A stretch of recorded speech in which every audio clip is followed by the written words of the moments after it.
Hello, everybody. Thank you so much for coming. We are sorry for the technicalities that happened this morning. We tried to open the webinar room a little bit earlier, but we couldn't for some reason. Go figure how technology works sometimes. We're very, very happy to start 2022 with this person who's really special to a lot of us. She has influenced so many people with her books here in Brazil, and I'm sure people all over the world as well, because she's always out and about, taking part in conferences. She's a very active researcher. So let me quickly introduce her, even though I don't think she needs a lot of introduction, especially if you're from Brazil. Thaïs Cristófaro Silva is a phonologist who is primarily interested in sound change and first and second language acquisition, as well as the interaction between both fields. We are super happy, super honored to have her with us today. We have 93 people right now, so this is a very popular webinar, no wonder. And Thaïs, we have people from all over the world, people here, Turkey, Argentina, Brazil, of course, UK, India, Uruguay, Kurdistan, Brussels, so Mexico, Cuba. So we have people from all over. Everyone is so excited to be here with you today. So thank you very much for accepting our invitation. Well, thank you. Can you, I guess my presentation is shown, yeah? The screen. Yes. So this is the title of my talk. Let me put this away. And before we start, I would like to remind everyone that we are still living under a pandemic, and we have 370 million cases of coronavirus or COVID-19, and nearly 6 million people died. So if you haven't had your vaccine, I suggest you take it. I myself had COVID about 2 weeks ago, and I had 3 doses of a vaccine, and I felt pretty rough. So it's just a comment. So I would like to, first of all, to thank the organizers, and especially Victor Suarez and Taylor Vega.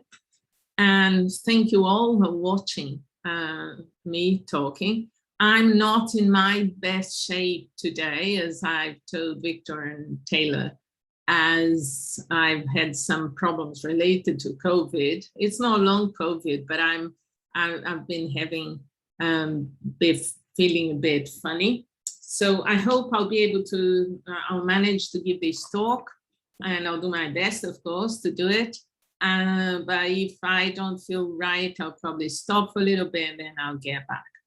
I would like also to thank my sponsors, which CNPq is a research funding agency that mainly funds my research, and also FAPEMIG, which is state government from my state, Minas Gerais, and supports my research as well. And UFMG, I've retired about 2 years ago, and but I still work there, teaching with occasional teaching and supervising students.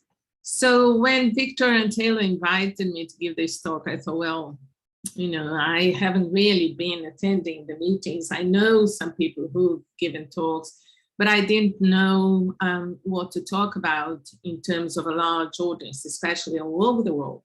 So I decided to talk about how does mother tongue impact L2 learning. And why is that? Because I have recently done some research related to this. So this is not a talk about language acquisition itself, although I'm going to talk briefly about it. But what I intend to show you is that how you need theoretical views to make you move on and ask relevant questions in a way that you can improve teaching or research, for that matter. So my main questions today are, how does your mother tongue impact on L2 learning? And also how to construct a good pronunciation in L2. And why is that? Because I'm a phonologist, I'm a theoretical phonologist. My questions are related to phonology in general and sound change.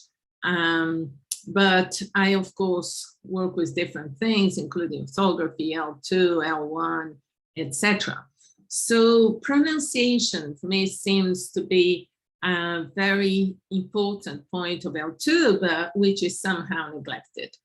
And my point from maybe about 5 to 10 years, the last 10 years, I have been trying to make a point that we should really focus on pronunciation and make an effort to take that to our classrooms and to our classroom practices. Okay, how do we acquire our mother tongue?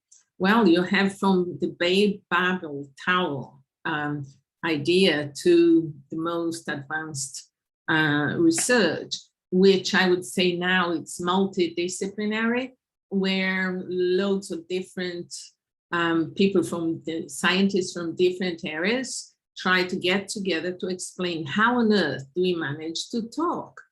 Because although most people, even with some disability, are able to talk, we don't really know how we're able to have an input which is so granular, so variable, and how do we create our own speech, which in a way is very systematic.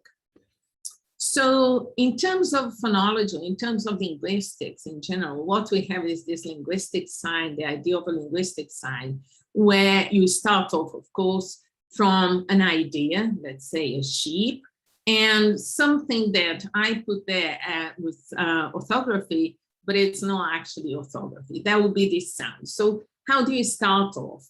You combine sounds and meaning. And in that creates a word, let's say. And of course, no child starts off saying passive sentences or conditionals. You start off with words. You actually babble before trying to build up words. So that's the main idea. And I would like to question this idea because mainly these theories, the traditional theories, they assume that you have only predictable sounds in your phonological system. And in practical terms, in terms of teaching, this goes along with the idea of minimal pairs. So you have something like ship and sheep, and you know these two words are different just with regards with the sound I and E. And therefore, you know that A and E are different sounds, and you store them in terms of your phonological system. And these individual sounds are called phonemes, and they are understood as the main, the core property of phonology. And nowadays, of course, research goes on, and nowadays we question that. And the idea of how to question it and where we're going to go to. To understand a little bit about what I would like to say, we have to understand that we have sort of three levels, different levels of representation in linguistics and in orthography. In these levels, three levels are phonetics, phonology, and writing. I'm not going to go too much into details on this chart. You can go back to it later. But what's important to mention is that the core elements of these systems or these levels of representation are different. When you have phonetics, you have the sound, blah, blah, blah, blah. You say something, you have sounds. In phonology, you have phonemes. Phonemes are abstract constructs, and they are not pronounceable. Although you're going to see dictionaries illustrate phonemes, they are not pronounceable. You have to decodify that phoneme. And letters that we all know because we all read and write. At the last line of this chart, you can see how representation is presented. And phonetics appears in square brackets. Phonology appears in slashes, and writing is capital letters and small letters, and all sorts of this type of representation. This is very important because when we look at dictionaries or teaching materials, you don't know where you are. If you are in phonology, something that's not really pronounceable, if you're in phonetics, which is truly pronounced. And why is there this difference? Because of our main theoretical assumptions, which divide the linguistic knowledge between what's abstract, what's part of our cognitive system, which is phonology in this case, and phonetics, which belongs to the real world, to the neuromotor processing of speech. And that's excluded. Phonetics is excluded from linguistics. Phonology is part of linguistics. And what I'm trying to talk to you today, or tell you today, is that the new theories, the new approaches to study languages try to combine phonetics and phonology. And it's a challenge, but we have to face it and try to find answers to understand better how speech is produced, stored, and used. This is then after we've seen phonetic and phonological representations. To teach pronunciation, you should have phonetics. Why? Because phonetics is pronounceable. So that's what you should do. And this chart is from a paper that I've written actually with Vitor Soares and Bruno Horta, and it was published last year. And we looked at some different online dictionaries, and what we saw is that they use what they want. Some use slashes, something that's not pronounceable. How on earth you're going to pronounce something like the first line, paper? Well, you have to know what all these symbols are. And furthermore, you looking at it, you believe that both per sounds are the same, but indeed they are not. If you know English, you know the first per in this case is aspirated like per, paper, and the second is not. But that information is not shown there. Why? Because the aspiration in English is predictable and therefore is not part of representation. And why isn't it part of representation? Because we exclude phonetics. We exclude what is predictable. So if you carry on looking at these charts, you can see that some use slashes, there are parentheses, some use squared brackets, some don't use anything. Some use a sign on top of the symbol to indicate a diphthong or a long sound. All this to say that it's our fault as linguists and as people who somehow help to get these representations in dictionaries and textbooks printed. It's our fault to have this mess. And people who are there in the classroom teaching, they look at this and say, oh gosh, I can't teach this because it's a real mess. So we have to make an effort as scientists and as people who are down in the classroom to find ways to designing better methods and trying to take things to the classroom in an easier way where pronunciation can be taught and more comprehensively. So based on this phonemic view, you then have one single representation where predictable sounds are not present. What does that mean? That aspiration is predictable in English. It occurs in per, which stops, voiceless stops, and they occur in stressed syllables. So you know it's aspirated, but you only know that if you know the rule Or if you're a native speaker, if you're not a native speaker, if no one's ever told you this rule, you'll never know that. However, the representations you find in textbooks and dictionaries don't present these predictable sounds. The acquisition of linguistic categories is somehow isolated from everything else in someone's lifespan. It's as if memory is not related because it's outside linguistics. Social relations and anything that's outside this abstract knowledge is not taken into consideration. And well, we should, or we could question that and say, what else can we bring into linguistics, into our linguistic knowledge to understand how speech is produced? Orthography is also considered marginal and separated from phonological representation. And why is that? It's because orthography is in the writing system, and that's not part of our abstract knowledge. So in fact, I believe it is, and I believe especially in L2, we take that into consideration.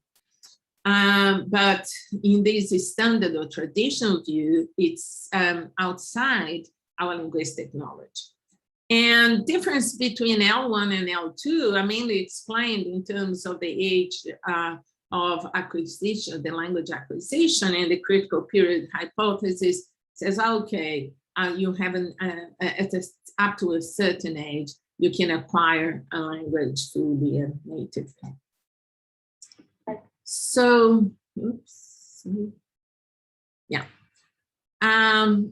However,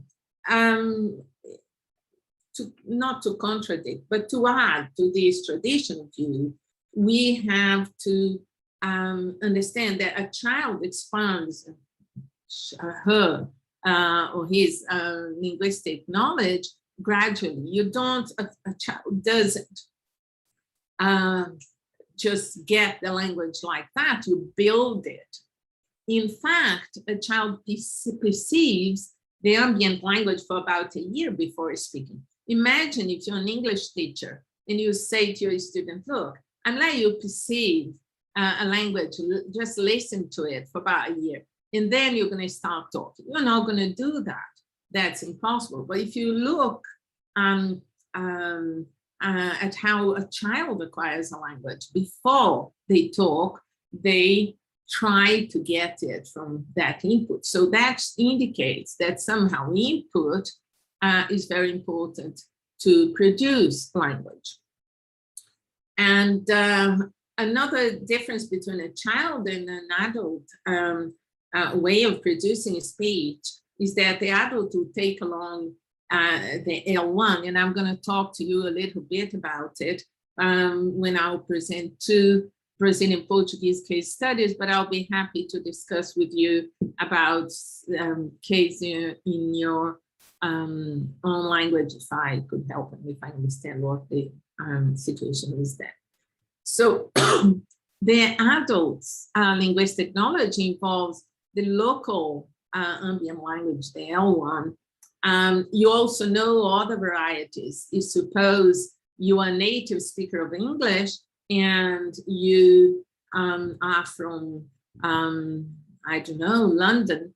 You're probably going to see in the news or get to know someone from another variety, and be it North London, South London, and anywhere outside London or in another continent. But all that adds for you to build your pronunciation as a native speaker. So on top of that, when you learn how to read and write, you take orthography into that knowledge as well. So what that view would say is that language is in fact very complex. It's probably not just what we have in our abstract system, but we should combine what also is present in our real life. That means that view would try to combine phonetics, which is the real world pronounceable speech, with phonology, That's the abstract knowledge of sound systems. Then that would be combined. And this is the line of research that's currently going on. So when you learn any L2, a person will take a grammar, L1 grammar, but will also take their neuromotor activities, the way this is being shown, that the way you pronounce, the way you move your body, the way you behave, you take it to L2. So it's not just your brain that goes, your body goes with you when you speak a second language as well. And of course, you're going to take orthographic knowledge, you're going to take pragmatic knowledge, and all these little phases that are different there. That's like language. You can have loads of inputs and it still recognize that language as being a given language you're speaking. So language is primarily variable. And that's very tricky because when you're going to teach a language, you usually, our students will say, oh no, I want to speak American English. I want to speak British English.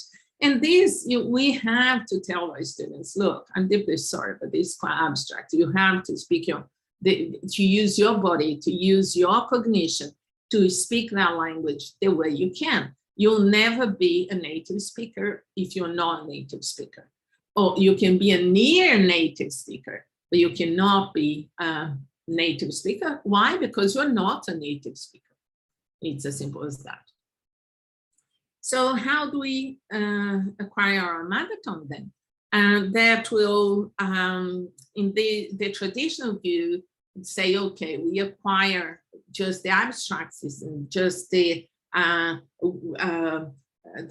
cognitive abilities that come together with what's known as language acquisition device, which genetically comes with us. That's the main assumption, for example, from generative linguistics. With this view I'm telling you about, you have maybe the language acquisition device does not exist as such, but what we have is a combination of neuromotor skills that allow us to build language. And of course, this view would say language is not genetically determined, but it's built along one's life. So what we have to do to think about pronunciation or to think about how we produce our mother tongue, we have to consider different theories. Any theory will change. There is no theory that explains everything. And why is that? Because the world changes. So when you propose a theory with your knowledge of the world at a given time. But things change, therefore theories also change. And there is no better or worse theory, but there are theories that allow you to explain better certain aspects of language than others. So when we try to combine cognition and motricity, for example, it's what we're trying to do is to formulate theories that explain how we use our movement, body movements to produce speech, and how that's related to this abstract knowledge of language. No one anywhere, I don't think, would deny that language is an abstract system. When I'm talking to you, I don't know what I'm going to talk next, but I can elaborate and I can talk to you using my cognitive knowledge of English. And I could do that in Portuguese and so on. So this view of combining cognition and motricity has to see language or grammar, for that matter, as a dynamic system. And this is a new approach because you're not going to say, I'm going to teach you the correct language. I'm going to teach you what I can teach you now about the language I'm teaching you. and what I know as a teacher to teach you. And this goes for even if you are a native speaker, because your own, a native speaker of English, because your own language also changes. And sometimes you're not aware of what's going on in your native language, in your English, spoken English. Oh yeah, I say it like that. I never realized it before. It's very common in any language for us to do that. So this new approach I'm telling you about is grammar as a dynamic system. And we're sort of crawling still, although it's been going on for a while. It's a sort of a paradigmatic view of science. It's not a view that's just in linguistics. It's in biology, geography, chemistry, it's everywhere. Okay, what do we do with our peers in training that we use to teach students this predictable sounds? Well, from a teaching point of view, you can still do that, but what you should add to it is to bring into your teaching the unpredictable sounds, and also consider your students' L1 and the processes of sound change involved in it. So within this dynamic view, what you would have is several semantic and sound correlates of your linguistic sign. Of these would be the representation of a word, where you're going to have many representations of what you see there. I put the same sheet, but you, of course, it would be several different ones. And imagine the same with dogs. You have big dogs, small dogs, all sorts of colors dogs, and you have that, and you have several ways of pronouncing dog or dog. You can match that and say that belongs to this word in my linguistic system. Okay, so speech is then has to be understood as extremely variable, and that incorporates social parameters. And we know that when we speak to someone as a native speaker, you can place that person, not only in terms of gender, because gender recognition in terms of speech, it's you acquire that at very early age. I remember my children about 2 or 3, and they said, "Mom, a man ran for you." I said, "How do you know he was a man?" Or "An old man ran for you." Said, "Oh, how do you know?" "Oh no, I know it was a man, and I know that man was old." So you acquire that as well. And but you also have social parameters. You can say if the person sort of studied or not, and you can guess the social placement of the person. And interestingly, that's not so easy to capture in L2, in a second language. And why isn't it? Because in your L2, you don't have all that input that allows you to place the variability of a speech into its social and correlates in the world. But the main difference would be in your mother tongue, in your L1, you have so much input that you can build several generalizations that takes longer, or in your L2, in your second language, because you don't have the same input in terms of time, the number of hours you heard that language. Then language is viewed in this view as extremely variable. Time is very important. That's why, being a native speaker, you learned your mother tongue then, let's say you are 25, you have that input for 25 years. So if you started learning your second language at the age of 15, you only have 10 years. So time, all researchers show that time, the longest you study a language, the more proficient or the better you become. Another great thing about that research has shown is that you can't go back. Suppose, like I have my accent in English. Suppose I wanted to put a Brazilian accent, a very strong Brazilian accent, say, I am very happy to be here. It's not the same, it's a stereotyped accent, because I can't put it back on as I had it on when I first started. So there is only the future in terms of time. You can only move on in terms of acquiring L2, and that goes the same for your mother tongue. You always acquire new things in your mother tongue.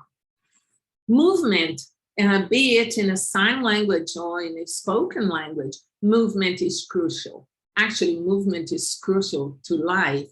Anything that is alive has to move, and languages are dynamic and alive systems.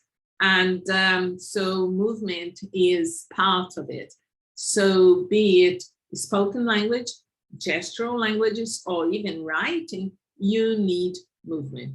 And in space, it's we added to it because of the theory, but in space, we could discuss it later, how it's added to the theory.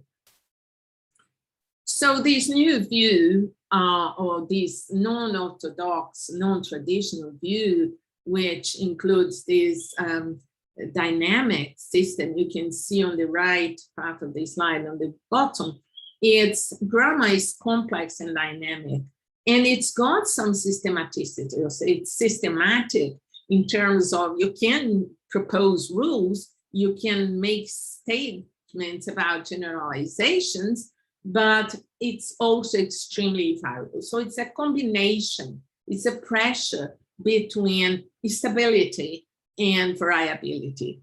And this is very important when we teach and we tell our students how to learn a language, and have to say, look, first pay attention to the way words are pronounced. Very few teachers actually say that and show students how to go along that to learn how to produce words and how to acquire the generalized phonological generalizations. So in this view of phonological grammar, I would say the usage-based approach to language offers us some insights towards that view, example theories as well, complex and dynamic systems, more recent theories on language variation and change, and theories that consider individual performance as part of a whole system of the language. Is it the best way to look at grammar, and specifically phonological grammar? Well, it's a way, and we certainly will learn from it, and probably will add things in the future. So within this dynamic view, when your student asks you which variety you're going to teach me, Australian, American, British English, and in fact, what I claim is that you can only have your own English. The same way you only have your own mother tongue. You only speak as you do. You only speak as yourself. So that's the idea of then promoting this grammar as variable and at the same time static, because you have some stability whilst you have variability. At the bottom of the slide, there are some authors that go along this view of dynamic system, complex and dynamic systems in languages or in general. So I mentioned sound variation and change because that's very important for us to understand how languages change, because that's the tricky thing. You're teaching a subject that's changing all the time. So you have your rules, you teach your students the rules and etc. But at the same time, the language is changing. And that's called sound variation and change. And what we now talking about, what's stable, stability and variation. We know, for example, that I'm talking about the t. This would be the phoneme. Remember, the slashes would be the phoneme. This is not pronounceable. What's pronounceable is between the squared brackets. So let's consider the t in sister. Sister, you're going to have, let's say, normal, ordinary t. But you, in a word like cut, in the end of syllables, on the end of words, you can maybe not release it. You can say cut, cut, and you just stop at the, before releasing the stop. Can I say cut, cut? Yes, that's the thing about variability. And what's the best one? It's the way you speak. Here, this is a tap, and the tap is da-da-da-da. And interestingly, in English, this is the IPA sound, or the International Phonetic Alphabet, for the tap. But in English, no dictionary, no textbook use that. They use this t or d with a little thing under. And why is that? It's there are reasons, and that have to do with the way words combine, but I can't talk about it now. Let's talk about words, just within a word. What happens is this r sound occurs intervocalically, and you need to have the stress preceding that syllable. What's interesting is that some words present this type of flap very commonly, and it's city is one of these words. I tend to say city, but I could say city. I was talking about it, and I said something with a tap that I normally don't, but I've just said it. So you can say water and water, and it's the same thing. And many students ask, oh, what's the correct one to say? It's so variable, and it depends so much in geographical location, where you're talking and who you're talking to, that it's very difficult to teach. So what we would say, tapping and flapping, which is this thing that you can say, it's ongoing, currently ongoing in English. So teaching it's very difficult. And not only that, I didn't put it there, but in the tap, the t and d, that can become a tap or flap, can also be a glottal stop. Not only you can say city or city, but you can say city. Water, in water, you can say water. So if you're going to teach that to your students, you're going to dig into a very unknown area, because even researchers who are dealing with it don't know completely how it works, because it's unpredictable. We also have the aspiration, as I mentioned, in stressed syllable, you have the aspiration like toe, toe. It's the aspirated T. Can I say toe? You can. Probably you're going to be understood as a d rather than a t if you say toe rather than toe. So that's unpredictable. But in dictionaries, you only see the t. What's unpredictable is not shown in dictionaries. So you actually have to know that. Another thing that's typically not shown is after the before along you have palatalized t or d, like tune or tune. However, the tendency in America, for example, is when you have an alveolar consonant, a consonant that you touch the tip of your tongue behind your teeth, like t, d, n, you don't have this u. That's to say that a word like music, most varieties of English will have the u, like music. But a word like new that I would pronounce as new in other varieties can be pronounced as new. What are you going to teach a student? It's a very difficult and tricky thing to teach, because although it's predictable, it varies depending on the region, and yeah, it varies considerably. And the t, when it's followed by r sound, it's not t, it's ch. But the dictionaries will always show the t. That's to say that all these varieties of these sounds that are variable are not shown, exposed to the student. The student will only have the phoneme. So it's a very difficult thing to teach, especially if it's an ongoing sound change.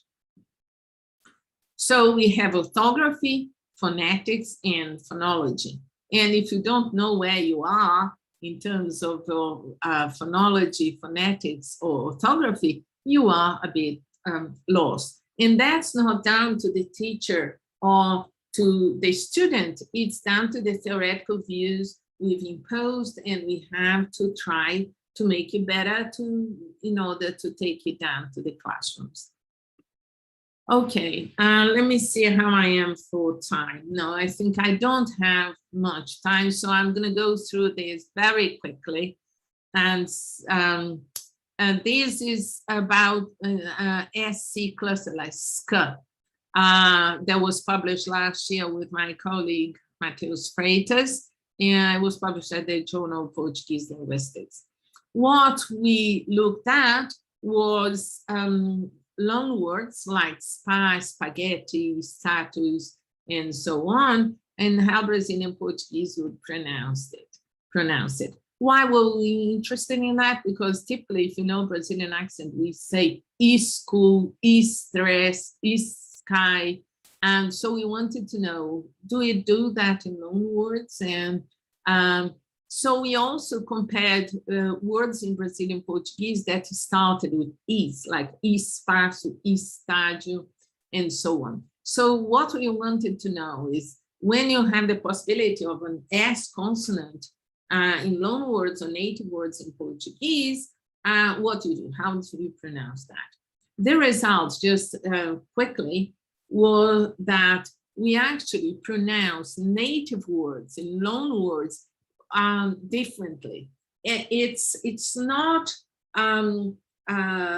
audibly recognized by native speakers, but when you do, you measure the segments, you see that when you have native words, the vowel is longer than in loan words. That's to say that we use granular phonetic information to produce our own mother tongue. And so if this happens in our mother tongue, when we're gonna speak another language, we'll probably have to build these very granular phonetic, with loads of phonetic details, to build our phonetic or sound representation. The other study I wanted to mention that also involved sound change was plural formation in English, a Brazilian Portuguese case study, which I've done with my colleague Wellington Mendes. Was presented at ILA last year, and it's hopefully going to be published later this year. As you all know, plural formation in English can end in S, like in cats, with the Z, like in dogs, or in is, like kisses. So what we looked at was this, mainly this case that ends in a consonant and S, be it voiced or voiceless. And why did we look at that? Because in Brazilian Portuguese, I can say a word like check for cheque. I theoretically would have a final vowel, but it's currently that final vowel is disappearing, but this is another issue. But let's assume we have cheque with the E, and when I add the plural in Portuguese, which is also S, I should say cheques, but I don't. I tend to say cheques. A word like bocce, I should say botches, but I say bots. A word like tarde, I should say tardes, but I say tardes. That's to say that in Brazilian Portuguese, there is a tendency, current tendency that's related to sound change, the loss of postonic high vowels, unstressed postonic high vowels. That creates consonant and sibilant in the end of words. So we looked at a Brazilian Portuguese and English words to see what if we would pronounce the consonant S, or if we would add the little vowel. Because when Brazilians speak English, instead of saying something like grapes, they say grapes, and they add that little E. But in Brazilian Portuguese, they are sort of getting rid of the little E in that context. And we looked at different orthographic patterns. In English and in Portuguese, there is only one orthographic pattern. What we found is that whenever S was expected, like cups, cakes, it happened in the vast majority of cases. I'm not going to discuss it here, but we also considered cases when a vowel followed it, and there were reasons for that. But that's to say that's what was expected for voiceless CS nouns did happen. What the problem was nouns that were expected to have Z. Words like dogs with the final Z was basically not known not found in our experiment. What does that? What does this show us? That L1, the pattern from L1, that's ongoing sound change in Brazilian Portuguese is being taken to English, but with some specific knowledge, and that also involves phonetic detail in the construction of the sound system. It also shows that it's not only sounds, individual sounds that are taken for, are used to build L2 phonology, but phonotatic patterns or syllabic patterns, maybe sounds as itself, although we talk about individual sounds, maybe the way we process language and phonological patterns is in syllables. Okay, how to construct a good pronunciation in L2. I think I'm running a bit out of time. So no, but that's okay, Thaïs, you can go on. Okay, so I have another 5 minutes? Yes, for sure. Okay, thank you. So a question we have to ask is how to construct a good pronunciation in L2. Somehow I've already addressed it, but I'm going to go back to it briefly. We have to find a balance between what's variable and what's stable. And it's that combination of variability that we tend to exclude from language teaching that we have to bring into the classroom and say, look, any language is variable, and your language you're going to speak will also be variable, but will have some stability. And the most important thing is that communication flows between people. I quote there some work by Darwin and Monroe, which is I do admire, and especially in pronunciation, their work is all about. And choosing what the best pronunciation is a tricky thing. But the main point I want to make is you only speak like yourself. You don't speak like anybody else, or like a British person or an American person or a South African person. You speak like yourself if you're speaking L2. Okay, then, so who do you sound like? You sound like yourself. You only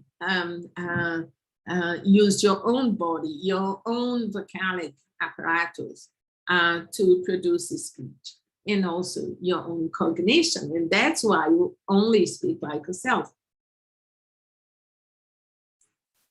Of course, you can use all the knowledge science has about pronunciation and generalizations, as I mentioned briefly about aspiration, for example, or flapping and tapping, you can use that, but say language is extremely valuable. I recommended for those of you who are interested in pronunciation to have a look at the Handbook of English Pronunciation that was published in 2015 by Blackwell. Okay, in order to try to understand your own accent, since dictionaries only give you phonological representations, how do you find out about predictable sounds that are excluded from phonological representations? I'll give you two examples briefly. One is the vowel E. That this vowel E doesn't have the two dots that long vowels have, and it's not the one with the little bars on top and bottom, but it's a vowel that is not long because it doesn't have the two little dots, and it's not short. This vowel, when you look at the phonetic chart, it's never there, but nevertheless, it's predictable where it occurs. And it occurs mainly, very recurrently, in unstressed word final position like happy, belly, busy. That vowel is very important. And it's not long, it's not short, but it's not listed in the phonetic charts in dictionaries or books. And therefore, usually teachers don't teach it. There are two other environments that these vowel occurs, is that in hiatus, like radio, and in what's called false prefixes, like believe. But I'm going to concentrate on this unstressed word final position. So there is an environment where it occurs. It's predictable. It might have some variation in terms of production. It might be more tense, less tense, but it's predictable. But that information is not passed to dictionaries or textbooks. So there is very interesting work by Jonathan Harrington. He actually studied what's called happy tensing, this E sound. In happy, belly, busy, etc. And what he considered, he got the Queen, every Christmas she goes live and she says, Happy Christmas. And that's why it's the happy sound. And he looked at how the Queen pronounced the E sound in happy, the happy tensing. And throughout the years, there has been change in this E sound. And what he found, because of course he had a beautiful corpus, every Christmas she would say happy in 50 years. During 50 years, every year she would say that. And what he found is that the Queen moved the way she pronounced that according to the community. What that means is that you don't speak just like yourself. You speak like yourself, but you're influenced by your community as well.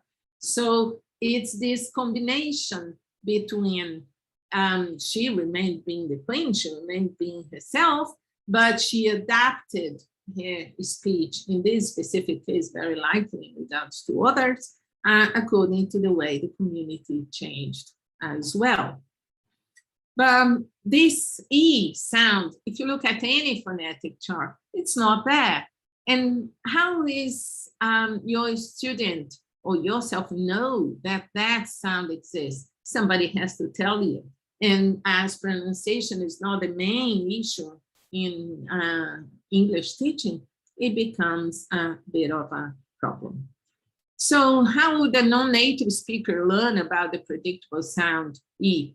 Somebody would have to tell you, or you would have to read about it. But it's not there normally in the teaching materials and dictionaries. Another predictable sound that I mentioned is aspiration, and as I said, it's put the k in a stressed position. be it with 2 syllables or 1 syllable, like paper, table, and cake. How do you know about that? Again, somebody has to tell you, or you have to read about it, because that's not normally said or shown in textbooks or dictionaries. So we actually have, remember the little sheep and sounds I showed earlier? That idea is that we actually learn words rather than sounds, and we learn sounds within words. So words could be seen as the core elements of languages, and where sound and meaning are paired together. So when you teach vocabulary, you don't just teach vocabulary, you teach the meaning, and you also teach the sounds. And whenever possible, you can state the generalizations and show to your student that sound and meaning may vary. And also that words may change in context. Is, briefly speaking, it's the case of tapping and flapping, for example. When you say it can't be true, it can't be true. You have to have the t. But when I say it is, I can have either it is or it is. So it depends the context where a word occurs. It may be pronounced in a different way. So my 2 main questions were, how does your mother tongue impact on L2 learning, and how to construct a good pronunciation in L2? And my view to it is that we have to still make our theories better to understand that, to try to combine phonetics and phonology in order to combine this variable, this variability in language together with stability. And that, in my view, can only be achieved by seeing language as a complex and dynamic system. Well, thank you, and I'm open for questions, and I survived it without having any crisis here with my COVID-related issues. Well, thank you. Oh, follow me on the social media there, and my YouTube channel and my website where I teach phonetics and phonology. Thank you. Thank you very much, Thaïs. Thank you for your time with us today. We have had a few questions from the audience, and apologies everyone if you don't get through all of them. So let's start over here. Let me get to the Q&A bar. All right. Some of them have already been answered on the chat box. I'm skipping them. But there's this one, Thaïs, by Amir Esmili. I'm sorry. He asks you, what exercises do you recommend to improve students' pronunciation and intelligibility?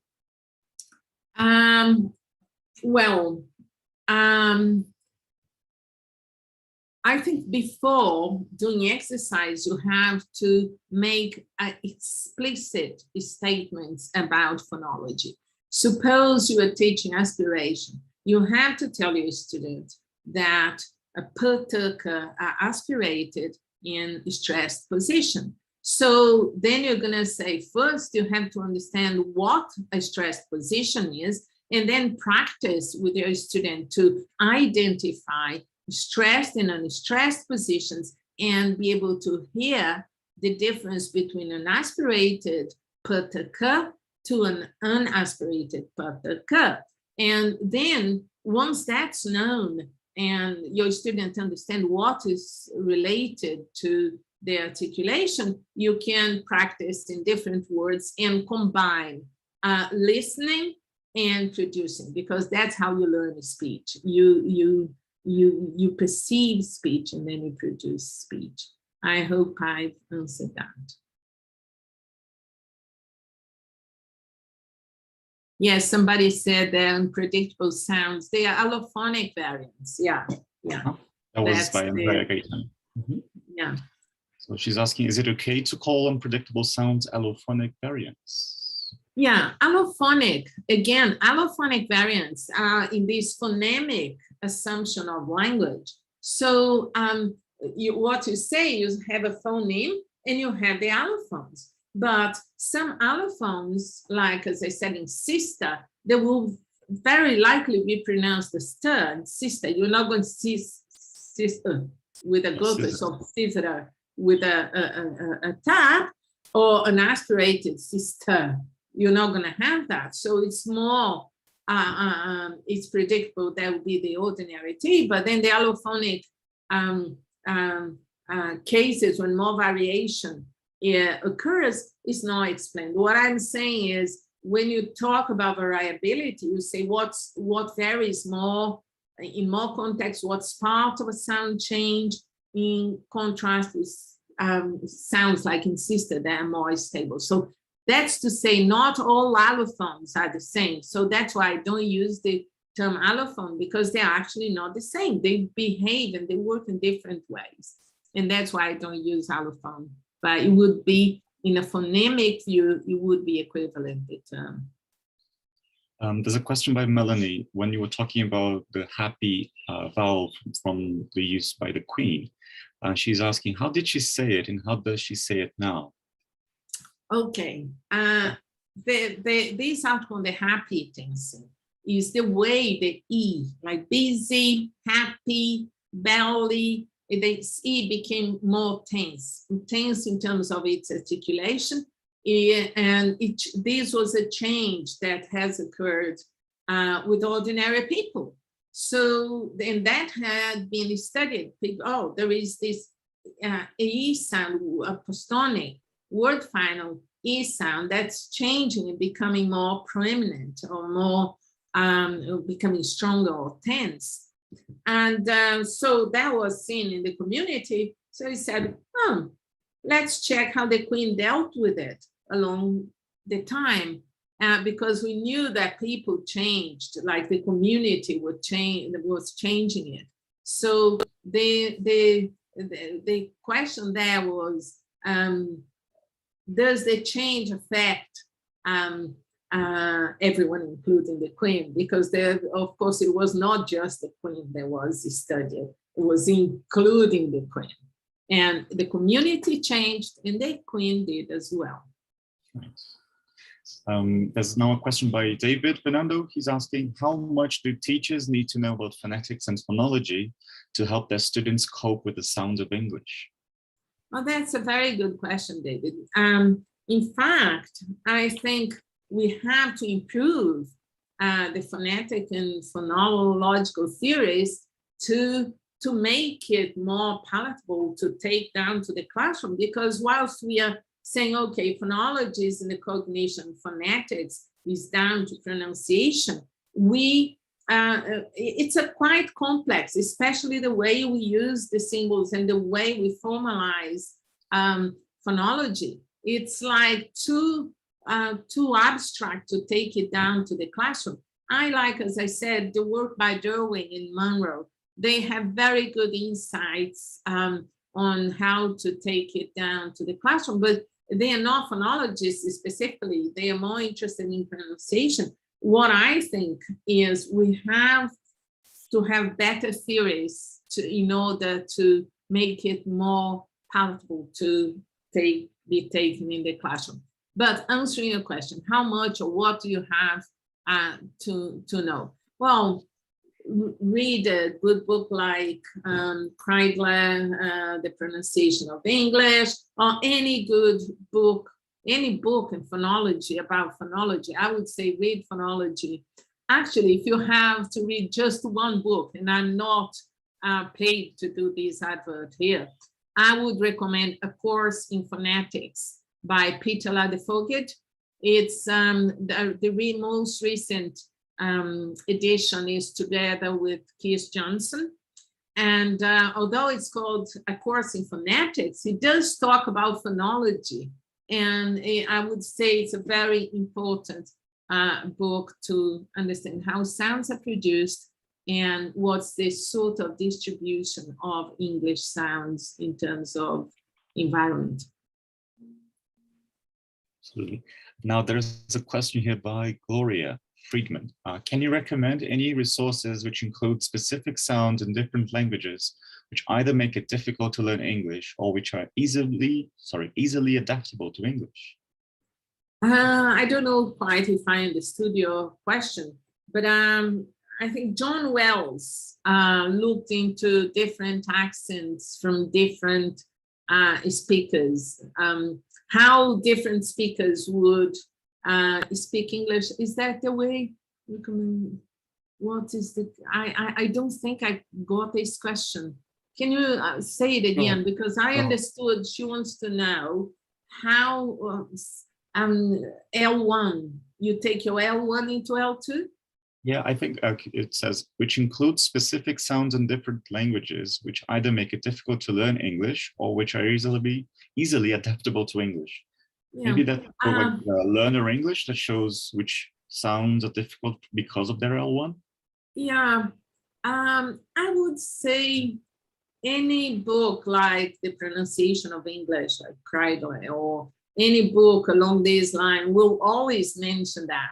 There's a book by Collins E. that's English Phonology, I think it's called. And at the end, they have a section on that. O'Connor as well had an old book that talked a bit about that. Daniel Jones also commented on that. But I think most recently, this book by Collins and Eve, like, in the end, they talk about it. I don't like it that much because they get orthography and sounds mixed up, and you actually don't know where you are when you are studying it. But yeah, this is what I would recommend. And I won't have time for all the questions, but there's one here by Abraiz Ali Khan. He's asking, any good resources to raise awareness of intonation in students? Yeah, intonation is another issue that's very, very difficult. There is a very good book that's called Intonational Phonology by Robert Ladd. It's not just about English, it's also about English, but it's about theories on intonation. Intonation involves melody. And of course, you have patterns, like the way you ask questions and the way you make statements. But it also involves pragmatics. And a person who's done excellent work on intonation is Maria Paolo Di Imperio. And she also talks about imitation, which is very interesting. She's in New York now. She was in Aix-en-Provence before. And like how much you can imitate someone to acquire melody or acquire sounds. This is a very interesting question, but I would say because it involves pragmatics and it's a huge variety, just consider anywhere, like not as big as America, because America is a huge country, but consider, I don't know, even Scotland, if you go from the north to the south, east to west, intonation varies probably a lot more than sounds itself. So it's a tricky thing to teach. Yeah, I would recommend Intonational Phonology by Robert Ladd. Absolutely. I'm just sharing our standard closing slide here, but if you have the time, please, there's one more question because people got really curious. Yeah, this one's by Mahmoud Baburian. Can you please explain variability and stability in pronunciation? I don't think I can do it in 1 minute, but it's quite a big question. Okay, yeah. I'll give you the example I've shown, like sister. The likelihood of saying that st, with no aspiration, no flapping and tapping, no glottaling, or no affricate, it's very likely that you're going to say sister. That's stable. What's variable is the tapping, flapping, and glottaling. For example, you can say city, city, or city. And then how do you put that into a theoretical perspective? It's what you call, you have attractors. When a new pattern arises and words will fall into that. So that's why flapping, tapping, and glottaling don't affect all words, affect some words. That's what variability is all about. The interesting thing is some variable patterns get stable throughout time. It's the case in British English that the final R sound was lost in like sister, car, bear, you don't pronounce the R. So that was lost. Although you rescue that when you say car and buses, the R appears there. So, but that's relatively stable. Usually in non-rhotic dialects, or dialects that don't pronounce the final R, the R in the end of a syllable, will say car. And if that's at some point that was variable, and then now it's stable. Some things that are variable become stable, and some things remain variable for a long time. What is known is that all languages have variability as well as stability. And that's what makes language interesting in an always changing event. Hope I have answered it. That is, yes. People here are commenting. I think that it's really making people rethink some practices. It's really important for us. So thank you again for everyone. Thank you for attending our webinar with Thaïs Cristófaro. But just before you go, if you're a member of something? Yes, please. Anything. Yeah, I would ask you guys, even if you are from a different country, to join my Instagram, because I'll soon give another workshop on English pronunciation, and that will be advertised and on my profile in English. So if you're interested in joining that, it will be a pleasure to have any of you there with me, and it will probably be in April or maybe even in March. Soon I'll advertise that, but please join that, and maybe we can carry on talking about these issues during the workshop. And I've pasted your URL to our chat. So it's phonological.phonology in Portuguese. So it's written there. It's not too different from English. And just everyone, before you go, are you a member of PronSIG? If not, why not? And as you can see from our slide, with annual membership to IATEFL, you can choose to become a member of our SIG or SIG. As a member, you get access to great benefits, including access to our members-only journal Speak Out, which is published twice a year. Sorry to interrupt you, but your screen is not sharing. Could you try? Is it not? Of course I can. Let me see, what did I do wrong this time? Because it's on Thaïs's. Okay. Sorry. There you go. I was all confident thinking my thing was being presented. All right. Sorry about that. There we go. So as just said, we have our members only journal Speak Out, which is published twice a year with reduced price entry to our conferences, free entry to events such as this, and such as the last one we had last year for our conference. This one was free, obviously. And you'll be joining an amazing community of teachers who are passionate about the subject and rubbing shoulders with experts such as Thaïs, with whom we can learn all so much. And alternatively, if you have something to contribute, please do get in touch. We are always looking for webinar content for this year and for the next one and beyond, obviously. So please email us at pronsig@iatefl.org to discuss your ideas with us further. And just like Thaïs's social media, we've also got ours. So do keep in touch to stay connected with us and be the first to find out about the upcoming events. You can follow us on Facebook, Twitter, Instagram, or LinkedIn. And we also have, you can also catch up on our previous recorded webinars on our YouTube channel. So we are amassing quite the library these days, and soon enough, you'll be able to rewatch Thaïs's webinar if you like on our channel. So I think this is it for today. Taylor, would you like to add anything? Thaïs as well? Feel free. No, thank you. Just a big thank you to you all. Thank you for your time, Thaïs. Thank you, Thaïs. Thank you, everybody. We had a wonderful, very participative audience, lots of interesting questions. So hopefully we'll see you guys next time. See you. Bye-bye. See you then.